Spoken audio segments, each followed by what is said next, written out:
Hi friends, നമ്മുടെ ഇന്നത്തെ ഒരു അതിഥി എന്ന് പറയുന്ന പഴയ ചൈനീസ് ബ്രോ എന്ന് വെച്ച് കഴിഞ്ഞാൽ പഴയ ചീന ബിരിയാണി എന്നാണ് ഞങ്ങളുടെ ഇവിടെയൊക്കെ പറയുന്നത്. ഇത് വന്നു ചേർന്ന് എവിടെ നിന്നാണെന്ന് കേട്ടാലാണ് ഏറ്റവും കൗതുകം.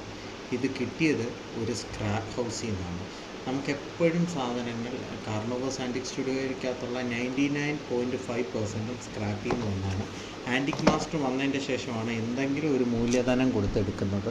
സോ ഇതൊരു സ്ക്രാപ്പ് ഹൗസിൽ വന്നാണ്. ഇതിൻ്റെ മണ്ടയ്ക്കത്തെ ടോപ്പൊക്കെ നല്ല തടിയിൽ ചേർത്തേക്കുന്ന ഒരു ടോപ്പാണ്.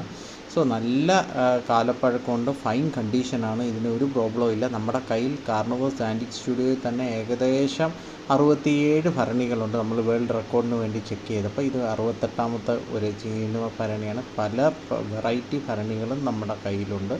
സോ ഇതും വന്ന് ചേർന്നെങ്കിൽ ഇത് തന്നേക്കുന്നത് നമ്മുടെ സരസൻ ചേട്ടൻ എന്നുള്ള ഒരു ചേട്ടനാണ്. പുള്ളിക്ക് സ്ക്രാപ്പ് ഹൗസാണ്. പുള്ളിയാണ് ഇതെനിക്ക് തന്നത്. നിൻ്റെ കളക്ഷനിലേക്ക് ഇരിക്കട്ടെ എന്നും പറഞ്ഞു. സോ ഇത് ഇങ്ങനെ ഒരു സാധനം നമുക്ക് ഡൊണേഷനായിട്ട് നമുക്ക് കിട്ടിയിരിക്കുന്നു. സോ ഇന്ന് ഇത്രയേ ഉള്ളൂ കേട്ടോ. Signing out, Nijesh Chandra. Have A nice day. Stay tune with us with a lot of surprises are waiting for you. See you around. Bye bye.